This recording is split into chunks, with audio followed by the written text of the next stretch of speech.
All right, today we have Erin McDermott on the podcast. She's the owner of Revolution Fitness and specializes in helping women over 40 with their fitness. Erin is a pro natural bodybuilder and stays absolutely ripped at 52 years old. If you're listening to this episode, go check out her social media. She is shredded. She's been in the fitness industry for over 30 years and is a board certified holistic nurse, a plant-based nutrition coach, and certified personal trainer. Erin is a mom of 3 kids and a grandmother as well. And she's currently helping her husband heal his cancer through a plant-based diet using natural and alternative therapies. There's obviously a lot of things that we could go through, but Erin, welcome to the show. Well, thank you so much. I'm so excited. Absolutely. And we're just chatting before about, how impressive it is that, Erin, like you said, at 52 years old, like if you've seen the pictures of her, like she has like a 6-pack, shredded. Like it's pretty incredible to see the type of shape that she maintains. And, it's kind of living proof that it's possible for anyone. And I know that there's always a story and a journey leading up to that. And I want to kind of start from the beginning so people can understand the context of how you've gotten to where you are right now. So let's start with, what were things like for you growing up and how did you get into fitness? Well, I want to start with a story in 6th grade. So in 6th grade, I'm 52, so we're talking probably the early 80s, right? And I don't know if they do this anymore, but in gym class, they had what was called the Presidential Physical Fitness Award. And so once a year, the gym teacher would test everybody for strength and for speed. And then if you excelled, you would receive the Presidential Physical Fitness Award. So in 6th grade, we had to do as many sit-ups as we possibly could and as many pull-ups as we possibly could. So I remember you had to have a partner with the sit-ups. So when back in the day, right, just somebody would hold your feet down so you in crunch position, so your feet wouldn't move when you would do sit-ups. So a boy had to hold my feet down because I was partnered up with him. And I remember the feeling of the weight on his hands on my feet.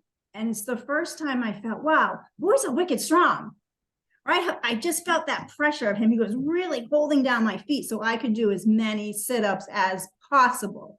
And I was like, wow, boys are so strong. It was the first time I felt the strength of that boy's hands on my feet. And I'm like, and I just went as fast as I could. I did as many sit-ups as I could because she just said, go, the gym teacher. And after 60 seconds, I did 60 sit-ups, which means every second I did a sit-up. So obviously I was fast, and I didn't know. I was like 10, 11 years old. I was just doing what I was told. Well, the next thing we had to do was pull-ups.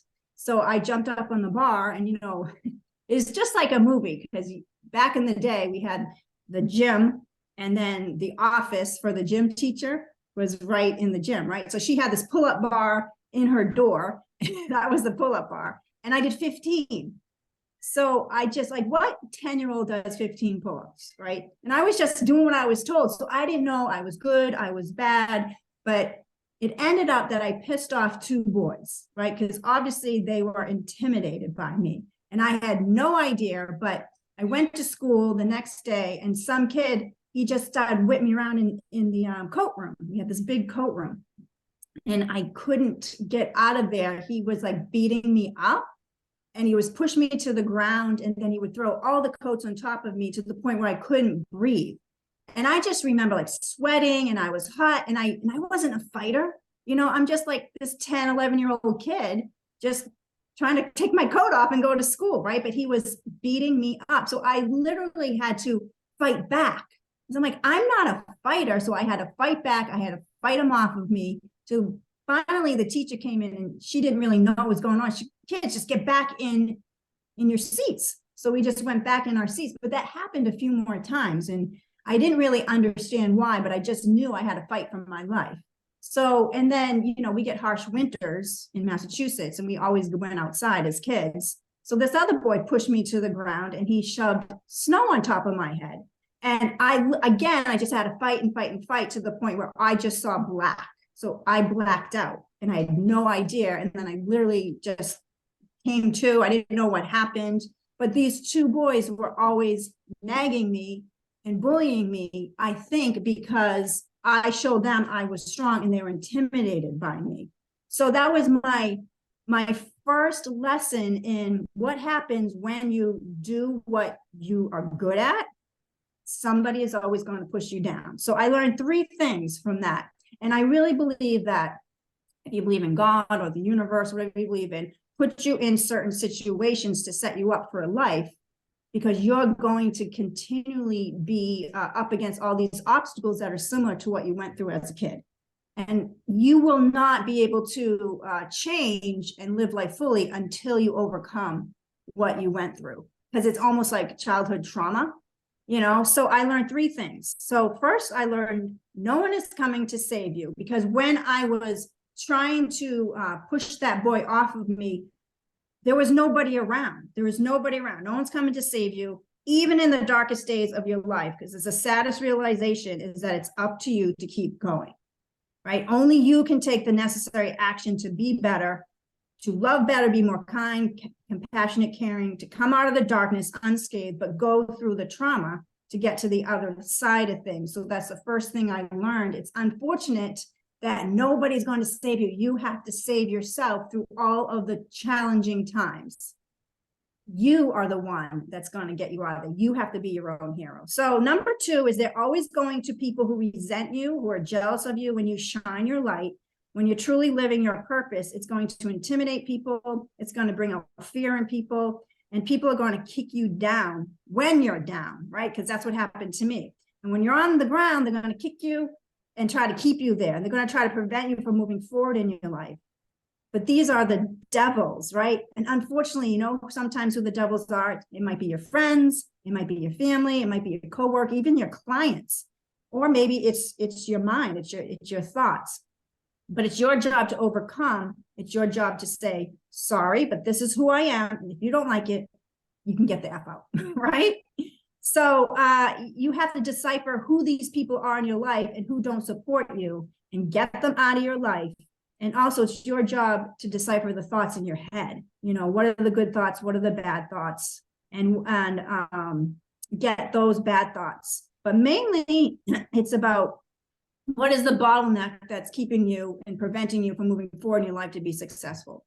So the third one is going to be a swear word in here. Okay. The third lesson I learned is get the fuck up. You have to get the fuck up, right? When you're down, you just can't stay down, because people want you to be down. This is when you're showing your light, when you're being true to yourself, but you have to get up. See, that's what I learned, as being suffocated by someone else to the point where I literally blacked out, right? And I had to fight back and never quit. I couldn't quit because I quite honestly could have died if I quit, right? So it's truly a fight. It's a fight to stand up against the other people. It's a fight to be better than somebody else. Sometimes we feel bad. We don't want to make people feel bad, right? We don't want to shine our lights because somebody else might have hurt feelings or piss them off, right? And you don't want to be embarrassed. You don't want to embarrass other people, but you still have to get up. So as an adult now, I've come to an understanding that when you're going through challenging times, another thing I learned is it's okay to ask for help, because I didn't know to ask for help. I was too young, obviously at 10 and 11. I never told my parents. I never told my sisters, and I had 3 of them. I just kept doing what I was doing. But it's really important to surround yourself with good people that honor, respect you, and are willing and wanting to help you succeed, and who want to be there for you. So those are the major lessons I learned from that. And it's been a real struggle for me to be who I truly am around people, because I've always suffered with that. If I do that, somebody's going to get pissed off. Yeah. And I think that's what moms do, because moms carry guilt, because we have babies. And if you leave that baby, you feel guilty, right? You feel so bad and you feel shameful, and you want to put yourself first, but it's so hard to put yourself first because you have to take care of a human being. And I don't want to go, I know that's kind of off topic, but yeah, no, this is, I really appreciate you sharing that. I mean, obviously at a very early age, you know, even in 6th grade, it seems like you really learn personal responsibility, that kind of, like you said, you know, there's no one coming to save you. Like, you had to stand up for yourself. Were you always like very independent growing up, or was that kind of like the defining moment that made you more independent? No, like I would wake up and make my sister's food, if we didn't have maple syrup in the house, I'd figure out how to make it out of sugar and water and put it on the stove. So yeah, I was probably always independent. Got it. Yeah, for sure. So always helping out others. So after Yes. this kind of experience of you realizing like, hey, I'm really strong. Like I'm, the boys seem intimidated by me, in middle school. Like what happened from here? Like how did things go? Like as you got through like middle school and high school? Yeah, well, middle school was horrible. I hated every minute of it. But then when I went to high school, I went to an all-girl Catholic high school.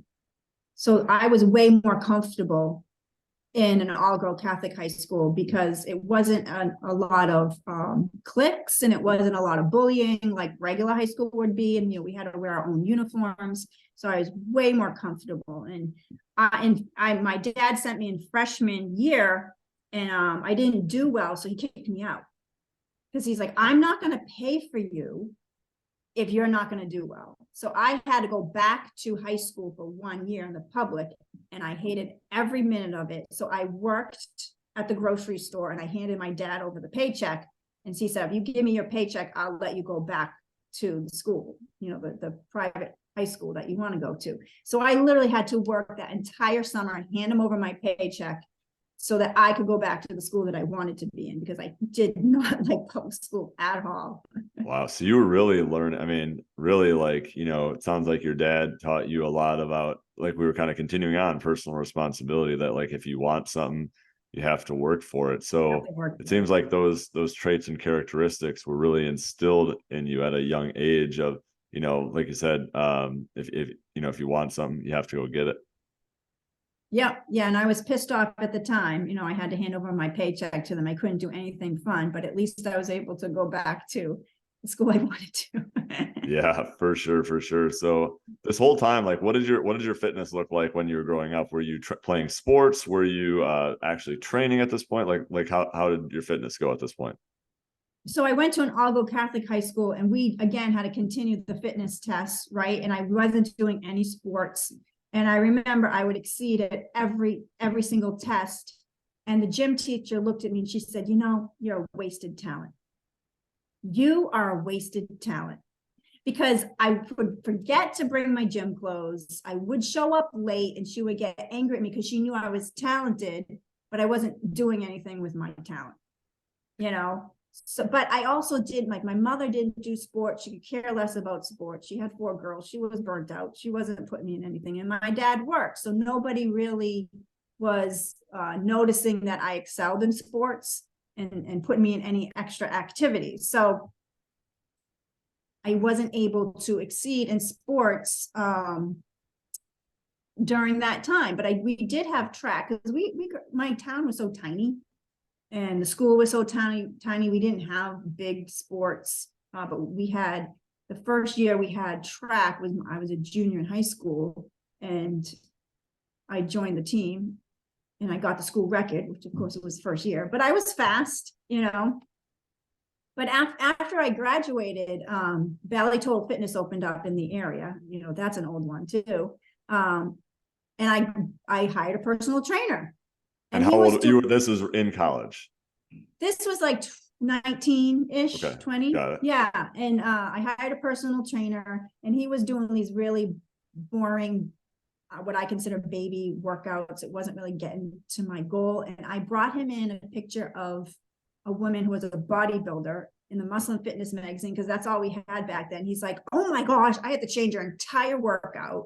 So he gave me a bodybuilding split, and I worked out with him, and I got so addicted to it. I competed, in the next few years. And back then they only had bodybuilding. They didn't have bikini. They didn't have physique. They didn't have figure. It was just bodybuilding. So I did my first natural bodybuilding show when I was like in my early 20s, and I got second place, and I won best poser.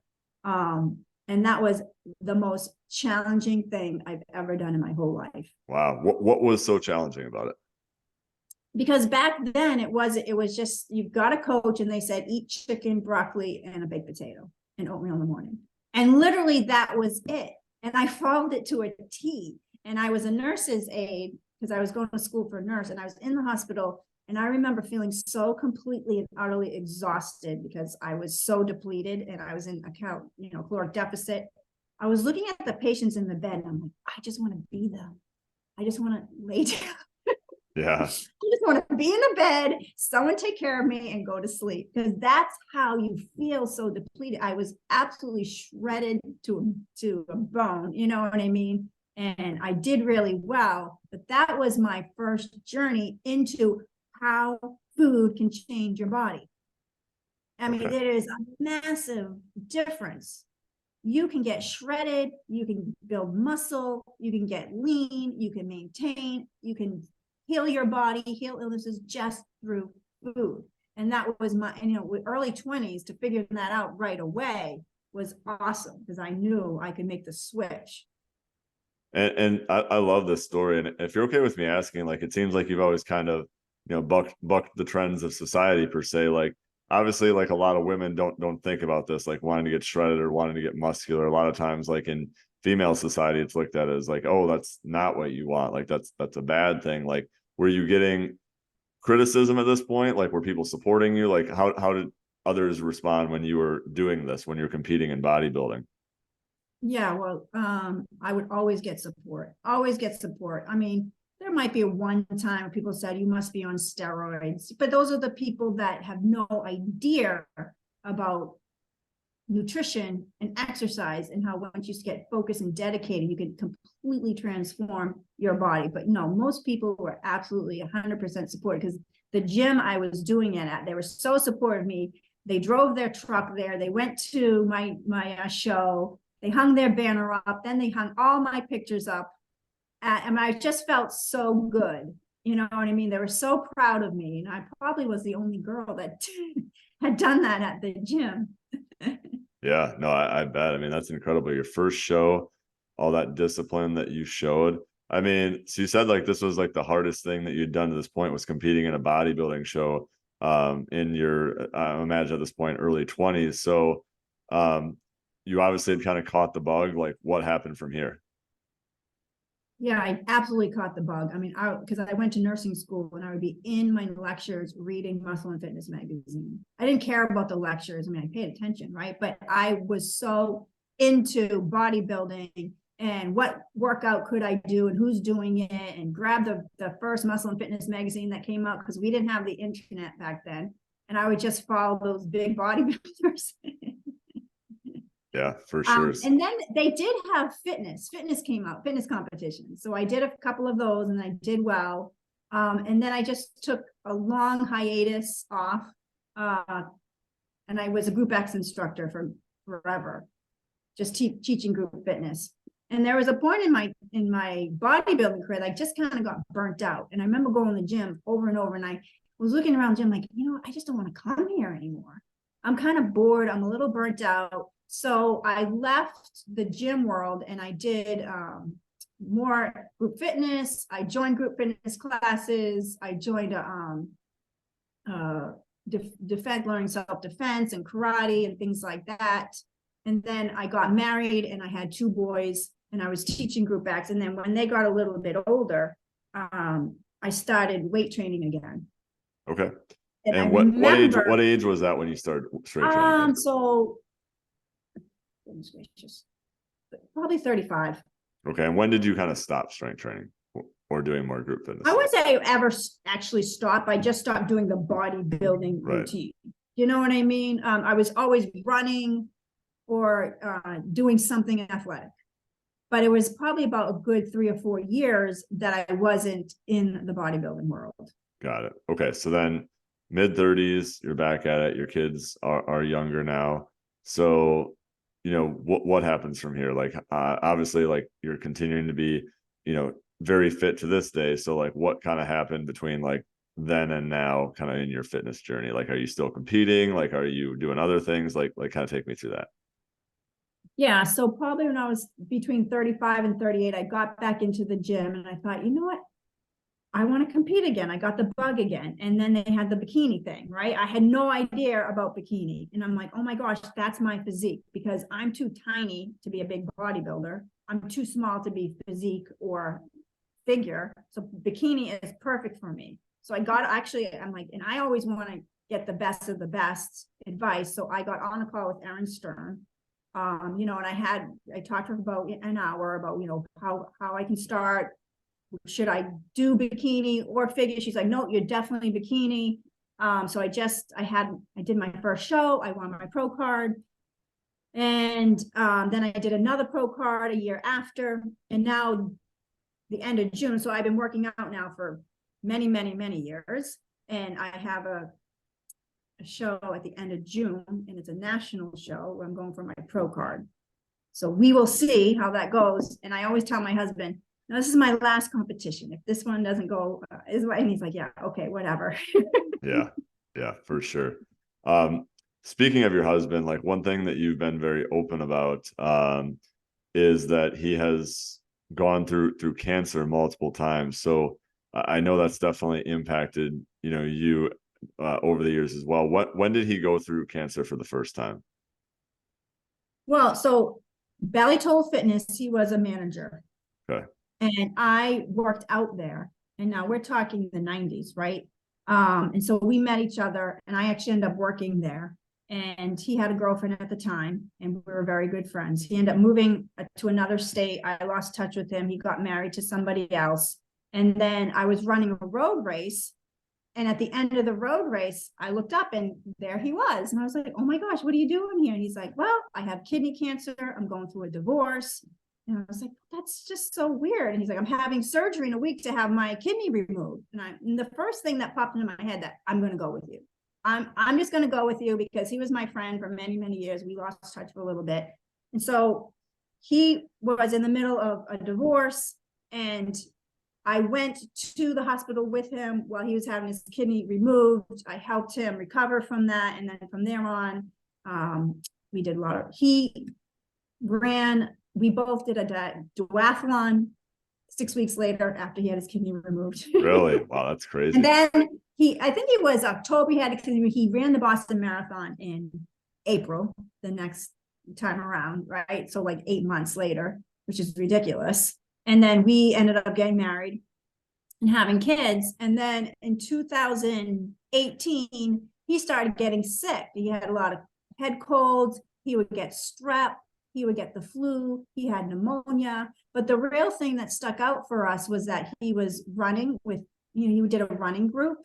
And he said that it was so weird. He couldn't keep up with the 10-minute milers, you know, 10-minute pace. And he's like, this is so weird. I don't know, understand. He goes, he felt like he was getting old. You know, he's like, is it because I'm getting old? I'm like, yeah, that is just so strange. And so it just getting worse and worse. He's sick. So we end up having to take him to the ER because he was really dehydrated from pneumonia. He had pneumonia and the flu and a blood infection all at the same time. We found out that he had blood cancer. And that's why he couldn't heal from the flu, from the pneumonia, and he was getting worse because he wasn't getting the proper treatment from when he was getting sick. So that was 2019. He was diagnosed. That was a little bit of a rough year, but he's been really great. He's been great. And we really, really attribute it to his healthy lifestyle. He has a lot of muscle, you know, baseline, because he's been strength training since in his 20s as well. And he's a healthy eater. So in the process of all that, in 2019, and I've been in the medical field for, you know, over 25 years at the time, because I was a nurse. I was able to do a ton of research, talk to a ton of people, and we figured out that a plant-based diet has healed a lot of people. And so we both switched to a plant-based diet, and that actually changed his numbers immediately. Some of his numbers were really high, and they went down to the point where we had which numbers in particular are you referring to? So I want to say it was the von Willebrand's antigen, the VWF, von Willebrand factor, a couple other ones where we had both approaches, the conventional approach and the natural doctor approach. So the natural doctor will do labs that your conventional doctor won't do.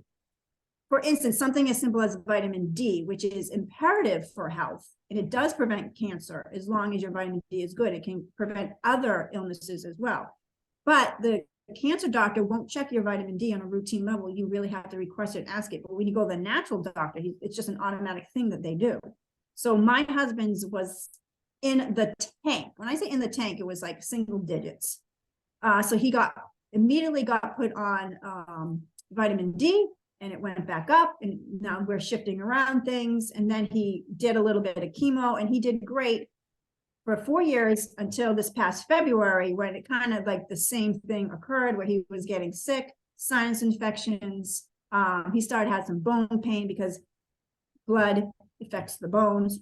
And then it was just one night in February, he woke up and he said, I can't get up. I cannot get out of bed. And I was like, holy shit. Okay, let's just breathe through this, because he was in so much pain. He couldn't even move.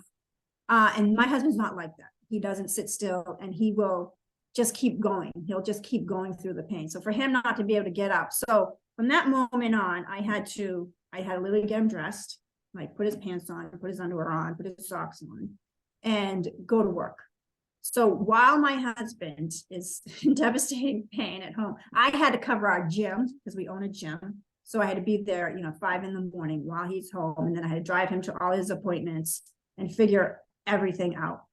Take care of my kids, and they're competitive gymnasts, so they go 5 days a week. So I had to bring them, drop them off, pick them up, and drive him, pick him up, take care of all of our clients. In the process of that, what I find very interesting, how people respond to somebody when you say that they're sick or they have cancer. So our clients, most of them were amazing, but there were 2 that kind of just pissed me off, I just have to say, because they want to know, well, who's going to be my trainer? Who's going to be my trainer if he's not in? And so in the process of me like emotionally dealing with my husband, right, I had to train them. And my husband is a different trainer than me. He is a hand holder. He loves to hold people's hand, and he loves the newbies, and that's just not me. So I had to now take over his clients, and they didn't like the way that I said, okay, well, you guys have been doing this for a long time. Why don't you get warmed up with the sled? And she didn't like my approach. So she said, I want my money back. And she didn't appreciate me. And I thought, okay, we just have to give her money back. So this is when the emotional resilience has to come in, right? When you're going through something so difficult, and then you have somebody that's complaining that they have no idea, even though my husband is going through cancer treatment, she's texting him saying she wants her money back, which is just kind of crazy. And I have to get over that within myself, because I'm still kind of upset about it, because she was with us for like 6 months.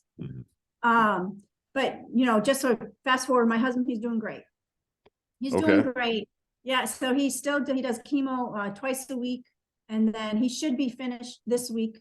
And then we just keep, reassessing his lab work, and which we've done every 6 weeks for the past 4 years. And if we can pick it up really quick. In the meantime, he started strength training again. He's eating well, and he's back at the gym, coaching his clients. Thank God. Great. Yeah, that's absolutely great to hear.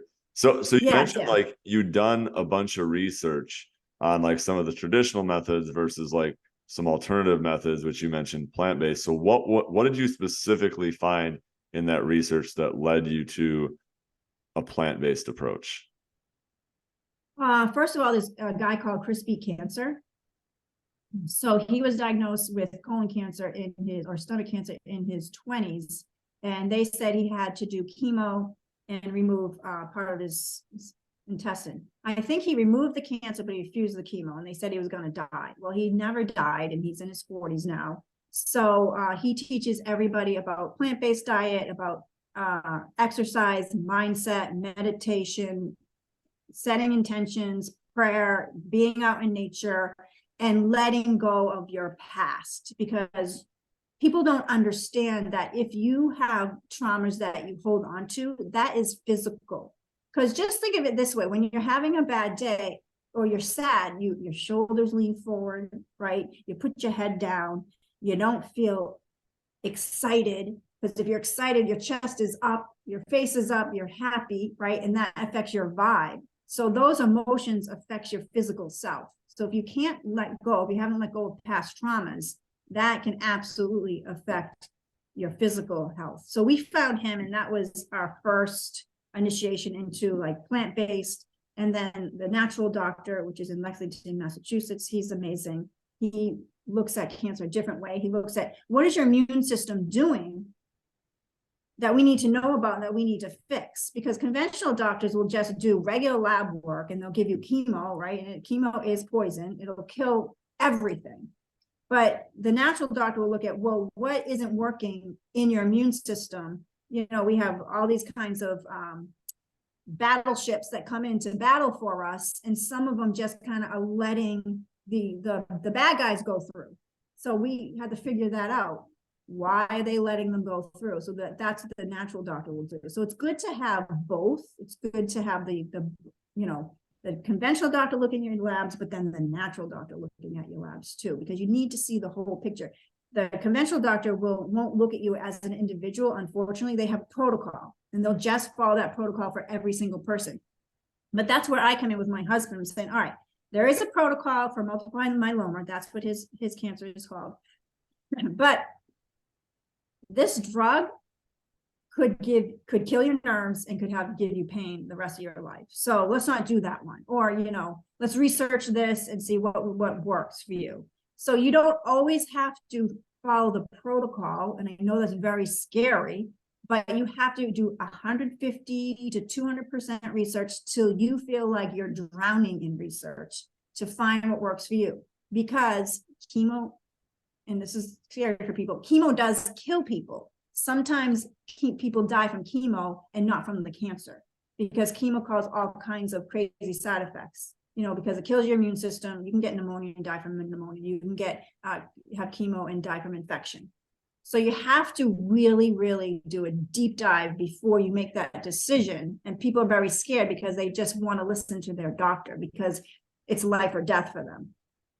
So why is that? Do you think that people, you know, is it just because it's always been why people trust in the traditional medical system versus some of those alternative therapies, when it seems like, you know, you've just kind of demonstrated here that there may be alternate research out there showing that some of these traditional or some of the natural remedies may work better? Like, why do you think it is that people inherently don't trust like more of the natural remedies?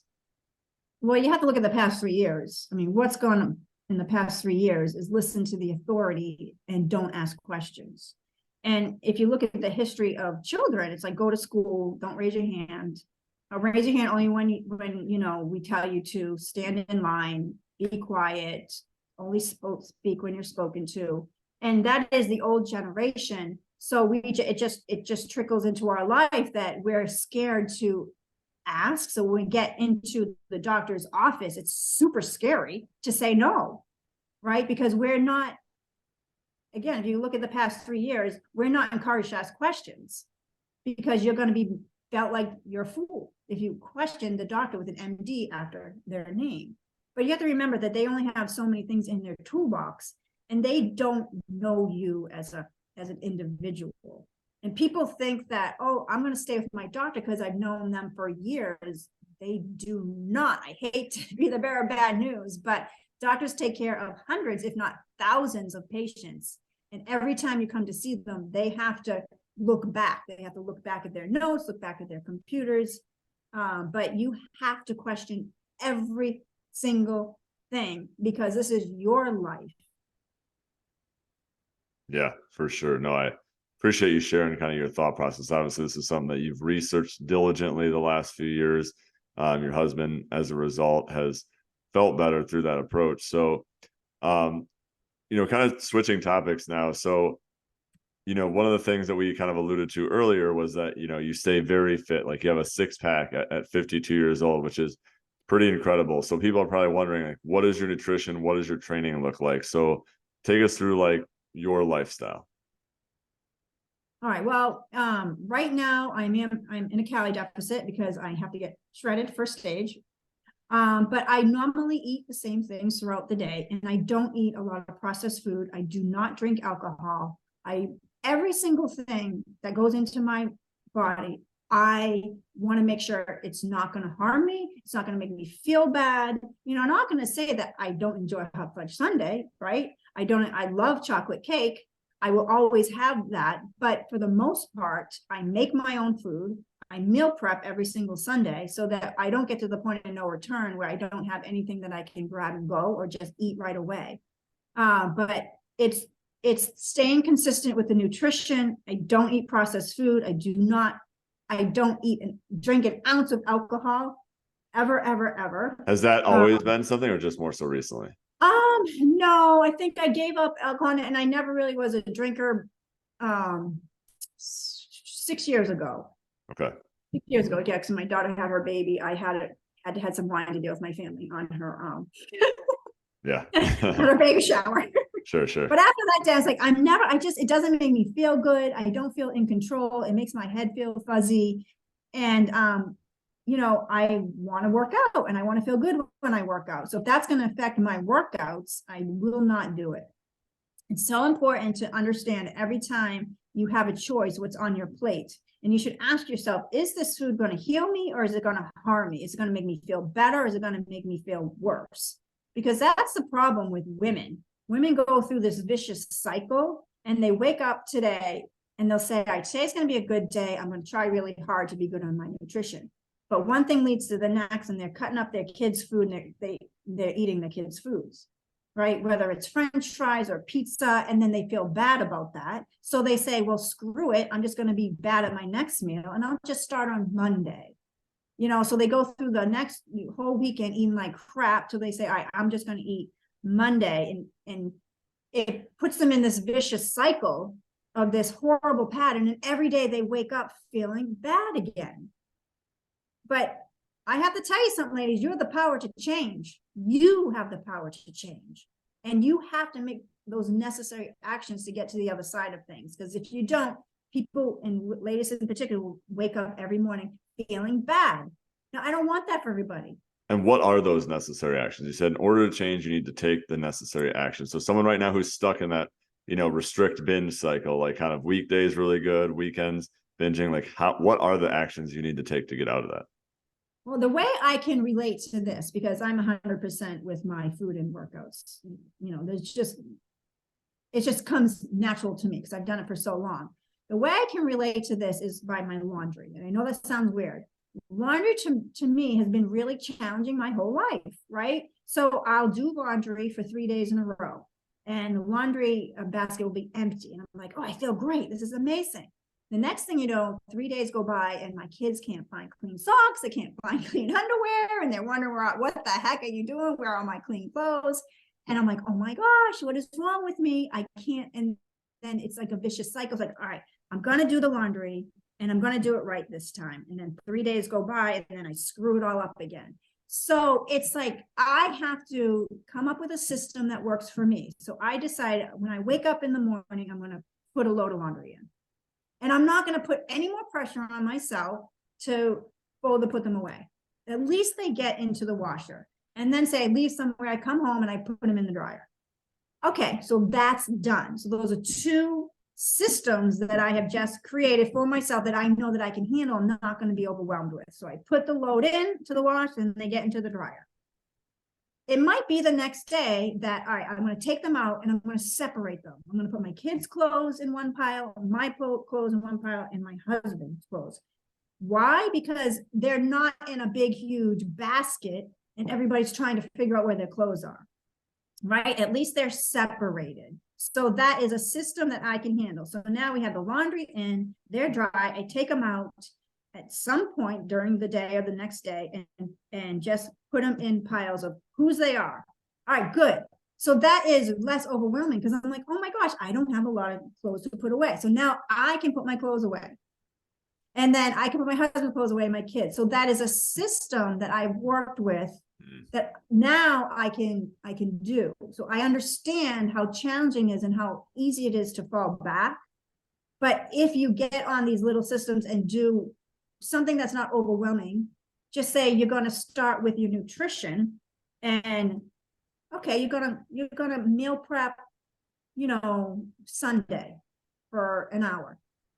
And you're going to say, all right, so this week I'm going to focus on my protein. Just make sure I get my protein this week, right? And just see if I can do that.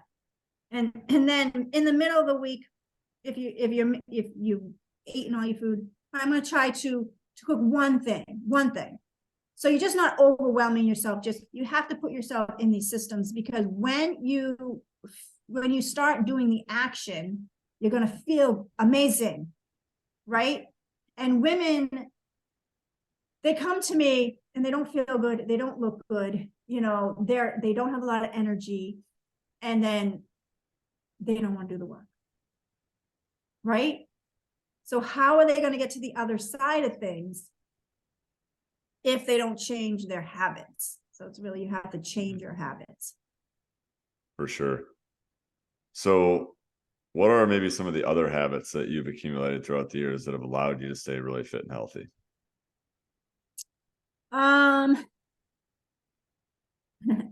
You know, 2 feet on the ground. When the alarm goes off, you got to get up.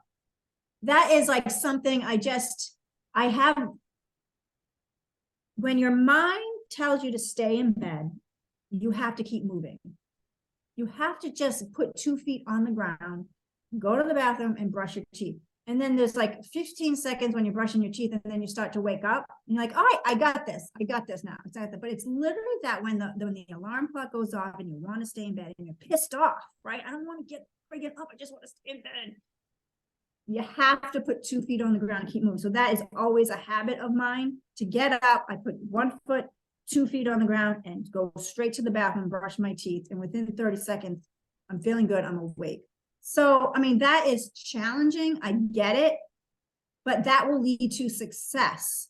So if you just keep being consistent with those things, that will keep you successful. But like I said, I don't go out with friends who party. I don't go out with friends who drink. You know, I don't have negative people around me.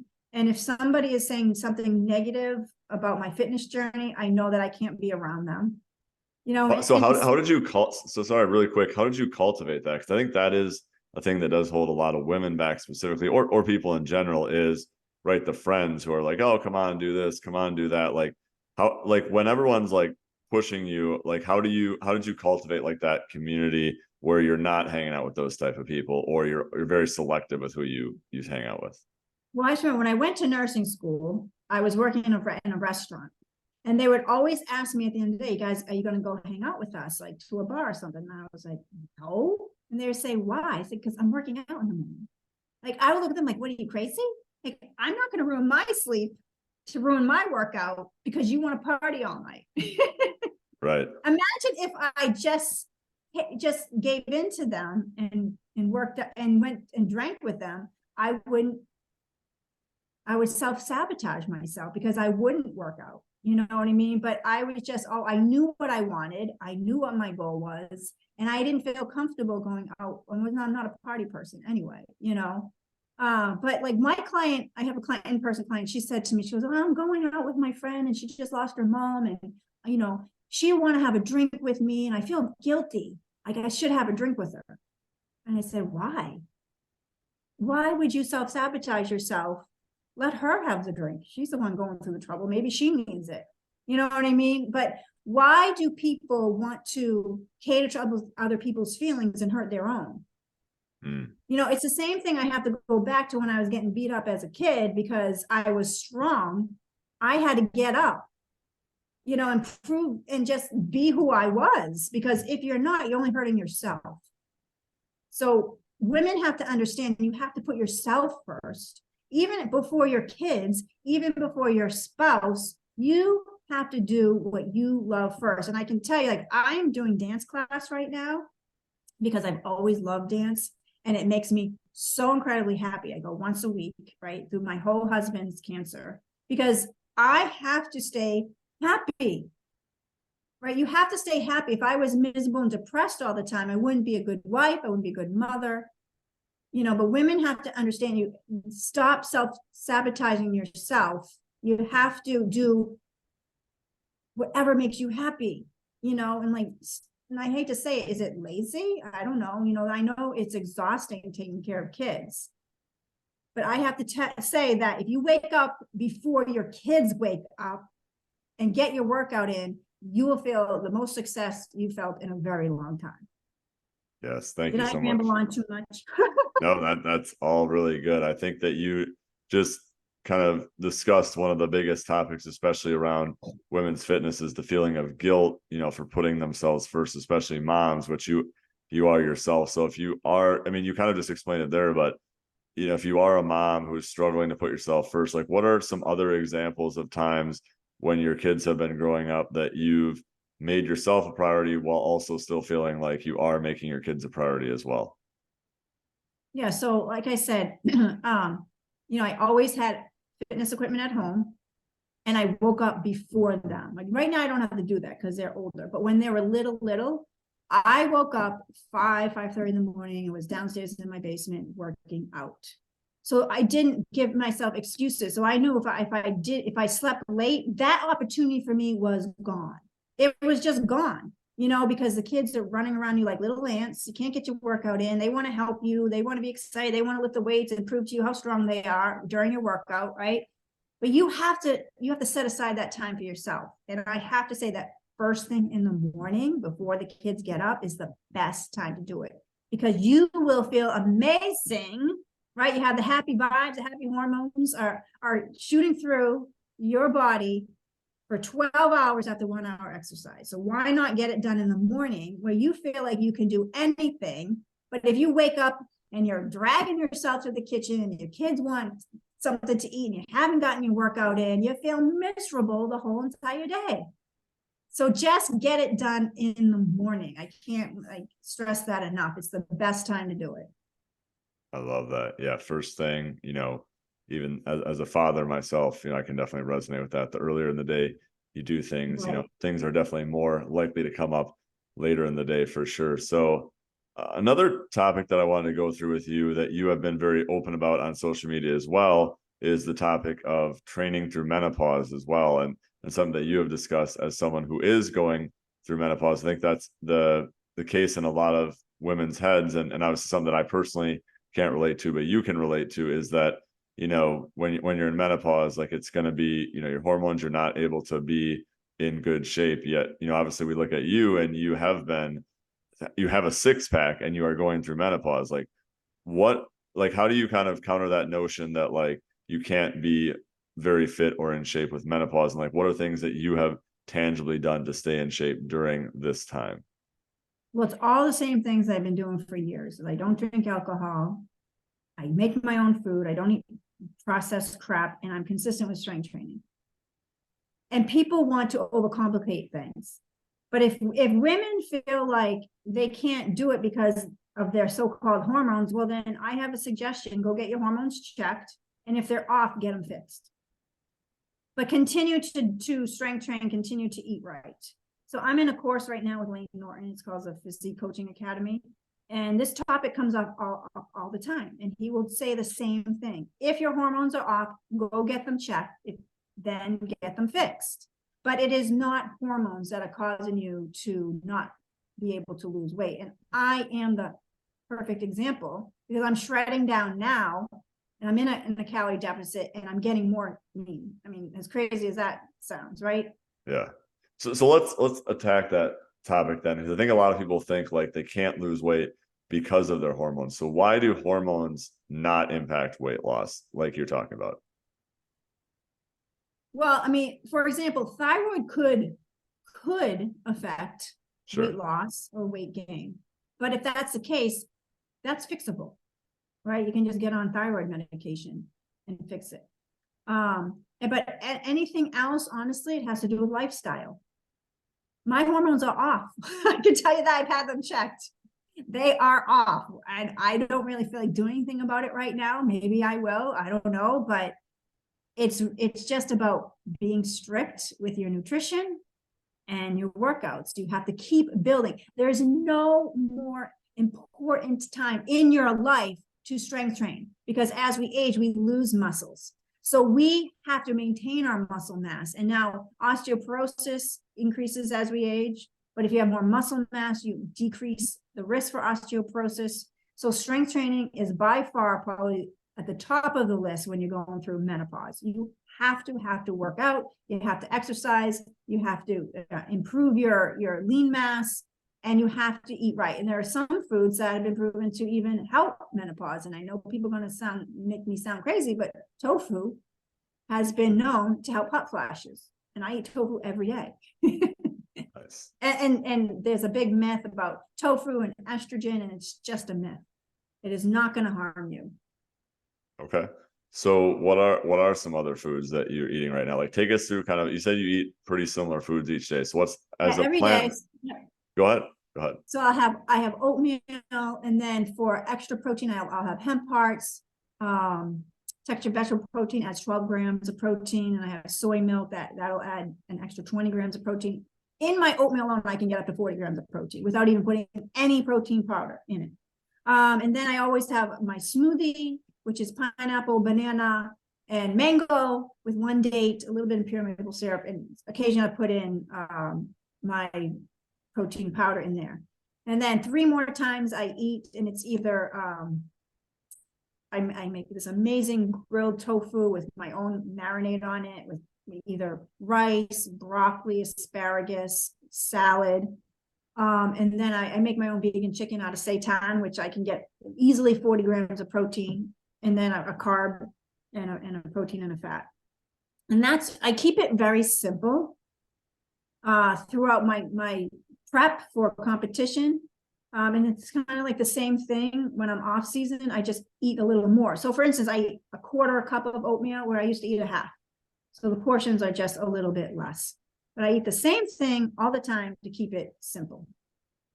Love it. Simplicity. So definitely have noticed a trend with a lot of people who I've talked to, on this podcast, with people who are successful with their fitness routines. It's really a matter of keeping routine, doing very similar things every single day. And if you just repeat those actions consistently over a long period of time, the results will follow. Right. So can I mention something about that? Because that's interesting. The same thing with workouts, right? Because I grew up in the bodybuilding days, which was like bicep curl, lat pull down, all the so-called boring stuff I still do to this day. So my back workout is always pull-ups, pull-down rows, in some version of that. And I have these nice chunky back muscles. Don't ask me why. I wish my muscles would be placed differently, but I have this beautiful back muscles because I do the same thing for years. Pull-ups, pull-downs, rows, and some version of that. And it's never changed, but it's just those simple movement patterns that I've done: squats, deadlifts, chest press, all of those things, overhead press, that have been in my workouts. Simplicity, but people want to make all these crazy workouts because they think they're going to, get you the body of dreams the next day. Well, you really just have to stick with the basics. I couldn't agree more. I think that, right, sticking to the basics. Why do you think people steer away from the basics, even though they know that they're consistent? Is it boredom, or what is the reason why people steer from what they know works?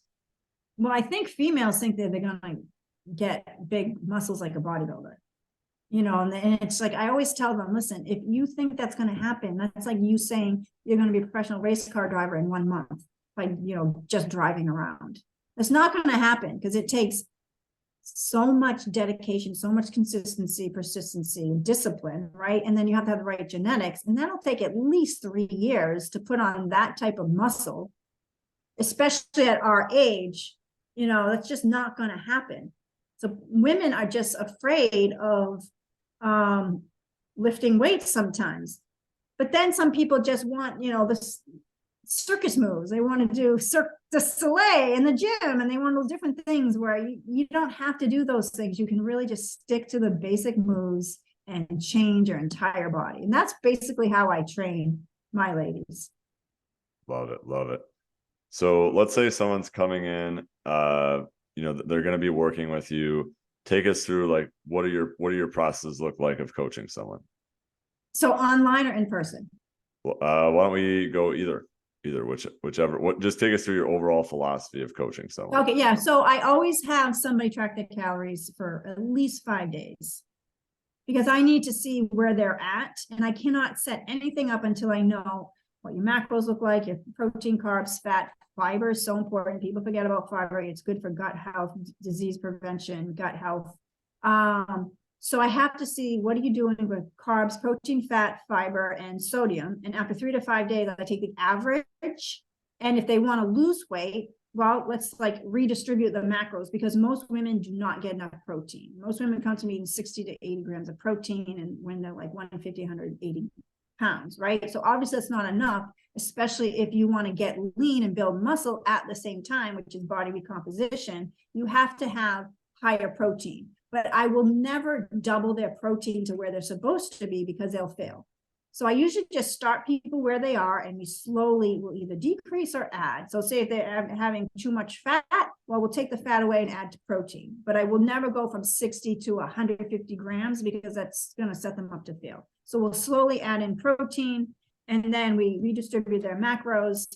And then we just keep reassessing every single week to make sure that's working for them. And then I set them up on the workouts. And I have some people who are just doing band work because they don't want to go to a gym, and bands are awesome. So don't underestimate the bands that you can do really good. But most of them either train at home or go to the gym, and I set up their workouts, and I do all individual workouts. It is not cookie cutter. It's really based on, do you want to grow your glutes? Because I love to train glutes. Do you want to grow nice round shoulders? Do you want to have a small waistline? And then I set them up as the individual workout plans into, Trainerize, and they follow that. And then they check in every single week. They have to send me their photos. They have to send me their weight. And then we do 2 check-ins a week. We have a group check-in and an individual check-in. And that is online. And then in person, I switch. I'm not doing one-on-one anymore. I'm just doing group coaching, ladies group coaching. And I do their nutrition and they strength training with me. Love it. Thanks for sharing your overall philosophy with that. So I have just a couple of questions left. First question is, people have probably been listening to this, and, if you're interested in what Erin's been saying, she obviously has more content as well. Where can people find out more about you? Well, I'm mostly in 2 places, Facebook and Erin McDermott, and then I am the ethical nurse on Instagram. So it's at @the_ethical_nurse. Love it. We'll definitely link that in the show notes for sure. And then last question is, we've talked a lot about, kind of your philosophies, and impact is a word that I think kind of always comes up. So let's say we're at the end of your life. You've lived a good life. You've done what you've wanted to do. How do you want to be remembered? I want people to remember is I refuse to accept anything but the very best. And that is what I want everybody to understand. If you refuse to accept anything but the very best, you open opportunities for good things to happen to you. So say no to all those negative things, all the self-sabotage, and then you open the doors for beautiful things to happen to you. Love it. Such great words there. And definitely a lot of gems from today's episode. I'm definitely going to listen back myself as well. And Erin, we really appreciate your time today. All right. Thank you so much, Luke.